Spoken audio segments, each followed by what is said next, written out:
Selamat pagi, salam sejahtera. Terima kasih karena bersama dengan saya di Nazilin Unity Channel. Saudara-saudara sekalian, ini satu pendedahan yang memang luar biasa daripada Anwar Ibrahim sendiri. Beliau tampil mendedahkan bahawa susah nak cari orang yang bersih. Anwar Ibrahim kata, ramai yang sakau. Apabila Anwar Ibrahim sendiri kata begini, memang ia menimbulkan kegusaran dan kerisauan kepada kita. Bayangkan Perdana Menteri kita sendiri mengakui susah nak cari orang yang bersih kerana ramai yang sakau. Perdana Menteri Anwar Ibrahim dilihat mengakui kritikan bahawa ada anggota kabinetnya yang tidak bersih daripada amalan korupsi. Perdana Menteri Anwar Ibrahim dilihat mengakui kritikan bahawa ada anggota kabinetnya yang tidak bersih daripada amalan korupsi. Inilah sikap Anwar Ibrahim yang kita harus puji. Dalam keadaan yang betul, dia perbetulkan. Dalam keadaan yang salah, dia mengakui. Begini orang yang tepat. Jangan sampai pura-pura tak tahu. Jangan sampai pura-pura nak melindungi orang.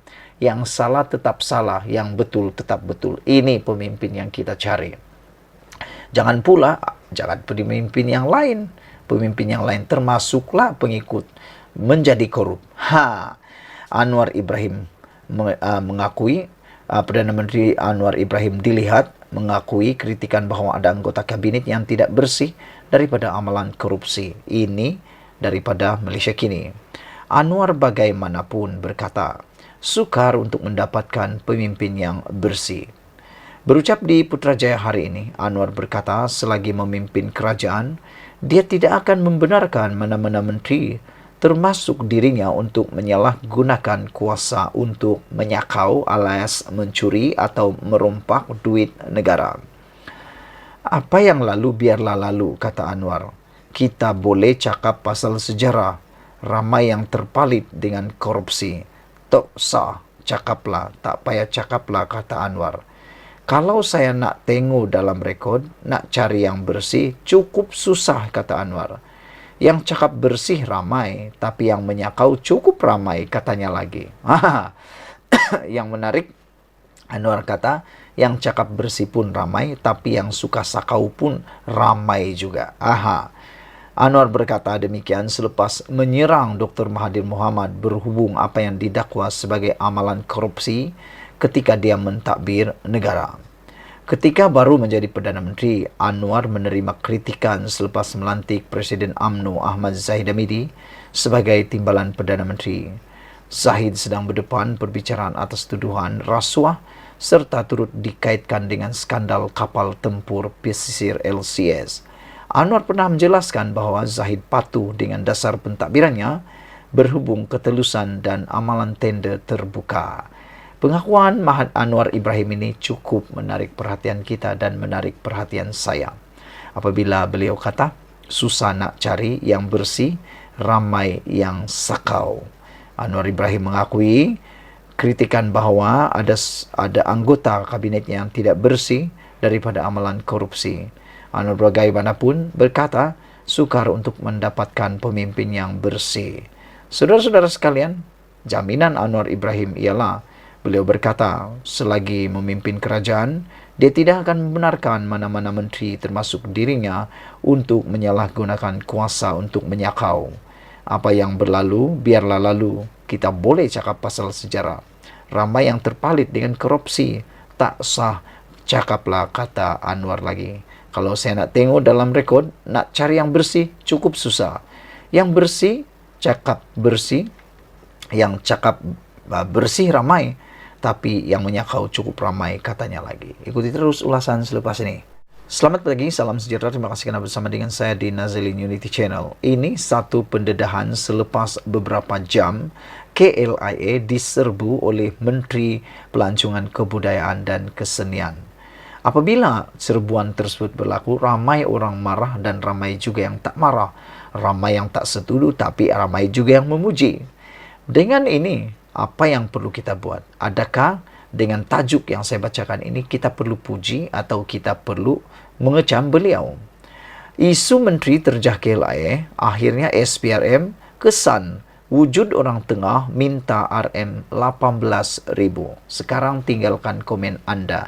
Adakah dengan serbuan ataupun terjahan menteri di KLIA ini adalah patut dipuji atau dikecam, kerana melalui pendedahan beliau, akhirnya SPRM memberikan kenyataan mengesan wujud orang tengah minta RM18,000. Jadi benarlah memang ada wujud seperti itu.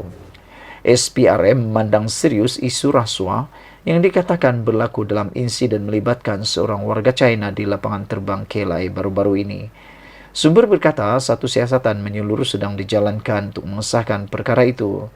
Setakat ini, 3 keterangan saksi termasuk menteri yang terlibat dan 2 orang saksi utama warga China sudah diambil pihak SPRM. Beberapa orang pegawai imigresen yang terlibat akan dipanggil untuk diambil keterangan berhubung perkara hari ini, katanya.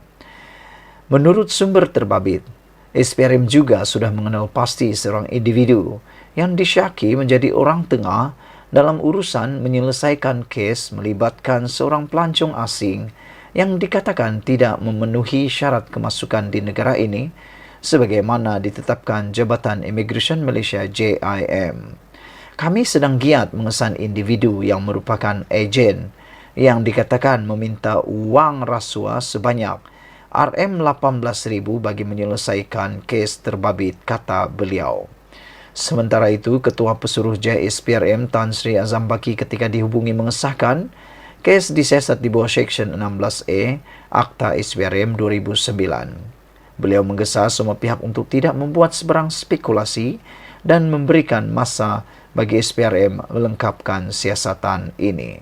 Saudara-saudara sekalian, dengan perkara ini akhirnya kita ketahui apa yang didedahkan oleh Tiong King Seng yang mengatakan ada orang tengah minta RM18,000.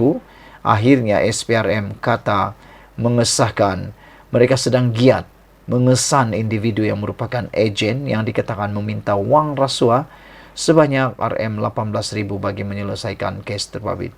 Kita sebagai netizen yang mengikuti isu ini, kita berharap supaya SPRM dengan segera dapat mengesan, menangkap dan membawa orang yang memalukan Malaysia ini yang telah menjadi ejen orang tengah ini meminta wang rasuah sebanyak RM18,000 ini ditangkap segera dan dihadapkan ke muka pengadilan. Kerana kata pepatah, kerana nila setitik merosakkan susu sebelanga. Kita berharap perkara ini tidak akan berulang lagi. Dan saudara-saudara sekalian, kita berharap negara kita akan terus dikunjungi oleh pelancong tak lama lagi. Kita ikuti terus ulasan selepas ini. Selamat petang, selamat sejahtera. Terima kasih kerana bersama dengan saya di Nazilin Unity Channel. Ini satu perkara yang paling panas yang berlaku dalam politik Malaysia menjelang PRN akan datang. Dakwaan negara berbilang bangsa bertentangan dengan perlembagaan, Dr. Mahathir menghina rakyat Sabah dan Sarawak. Wah, ini memang panas. Siapa yang menyatakannya? Siapa lagi kalau bukan pemimpin daripada Sabah sendiri, Wilfred Madius Tangau. Beliau membantah kepelbagaian bangsa dan kaum di Malaysia dikecilkan kepada Melayu Malaya semata-mata. Saudara-saudara sekalian, menurut Madius Tangau, Malaysia yang disertai Sabah dan Sarawak pada 1963 merupakan tanah bebas dan berdemokrasi, bukannya berdasarkan etnokrasi Melayu atau teokrasi Islamis, kata Wilfred Madius Tangau. Itu sebabnya Madius kata, Mahathir dakwa negara berbilang bangsa bertentangan perlembagaan sebenarnya satu penghinaan kepada rakyat Sabah dan Sarawak. Ahli Parlimen Tuaran Wilfred Madius Tangau membidas bekas Perdana Menteri Dr. Mahathir Mohamad susulan kenyataan kontroversi berkait tanah Melayu dan identiti berbilang bangsa Malaysia menyifatkannya berbaur penghinaan kepada penduduk Malaysia Timur khususnya Sabah dan Sarawak.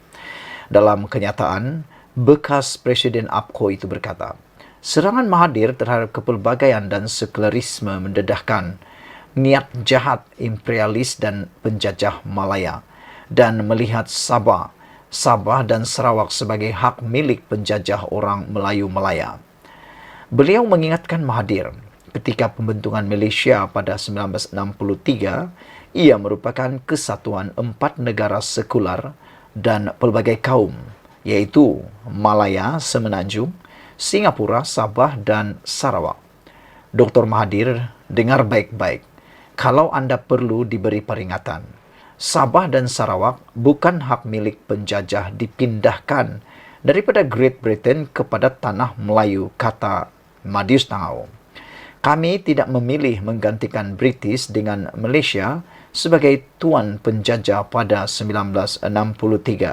Andai itulah rancangan untuk menjadi lampiran kepada etnokrasi seperti mana diinginkan Dr. Mahathir, Sabah dan Sarawak tidak akan menyertai pembentukan Malaysia, kata Madius Tangau. Beliau berkata, jika mana-mana pihak mahu mengubah kontrak sosial pada 1963 dengan diam-diam menjajah Sabah dan Sarawak, justru merekalah yang membawa Malaya keluar dari Malaysia.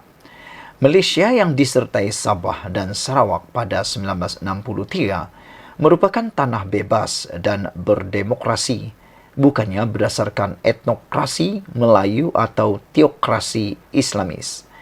Dengan menghina rakyat Sabah dan Sarawak sebagai subjek imperialis dan penjajah Malaya, Dr. Mahathir mengisytiharkan perang terhadap idea pembentukan Malaysia, katanya.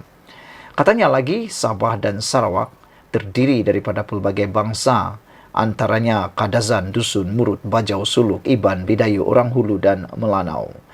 Beliau membantah kepelbagaian bangsa dan kaum di Malaysia dikecilkan kepada Melayu Malaya semata-mata. Pada sidang media minggu lepas, Mahathir mendakwa usaha mempromosi negara berbilang bangsa bertentangan dengan Perlembagaan Persekutuan yang menekankan kemelayuan Malaysia. Mahathir juga mendakwa ada percubaan orang dari negara lain untuk mengubah Malaysia daripada tanah Melayu menjadi sebuah negara berbilang bangsa. Mahathir yang juga bekas pengurusi Bersatu di Petik berkata, orang ini tidak mengiktiraf orang Melayu sebagai pengasas dan pembangun Malaysia. Saudara-saudara sekalian, apabila Madius Tangau mendakwa, mengatakan bahawa dakwaan negara berbilang bangsa bertentangan dengan perlembagaan, Dr. Mahathir hina rakyat Sabah dan Sarawak. Ini satu kenyataan yang memang sangat panas dan pastinya menarik perhatian anda.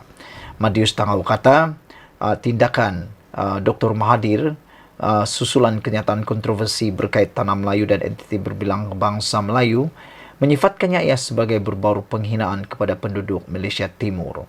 Dalam kenyataan bekas Presiden UMNO itu, beliau berkata serangan Mahathir terhadap kepelbagaian dan sekularisme mendedahkan niat jahat imperialis dan penjajah Malaya dan melihat Sabah dan Sarawak sebagai hak milik penjajah orang Melayu Malaya. Beliau mengingatkan Dr. Mahathir ketika pembentukan Malaysia pada 1963 yang merupakan kesatuan 4 negara sekuler dan pelbagai kaum, yaitu Malaya Semenanjung, Singapura, Sabah dan Sarawak. Kata Madius Tangau, Dr. Mahathir, dengar baik-baik.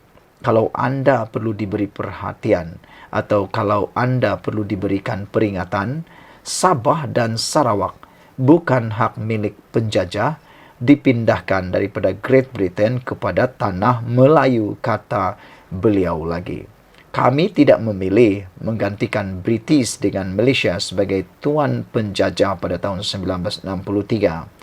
Andai itulah rancangan untuk menjadikan lampiran kepada etnokrasi seperti mana diinginkan Dr. Mahathir, Sabah dan Sarawak tidak akan menyertai pembentukan Malaysia, kata beliau lagi. Sekian dulu untuk kali ini. Jangan lupa share video ini, tinggalkan komen anda, tekan butang subscribe. Kita jumpa lagi. Bye-bye.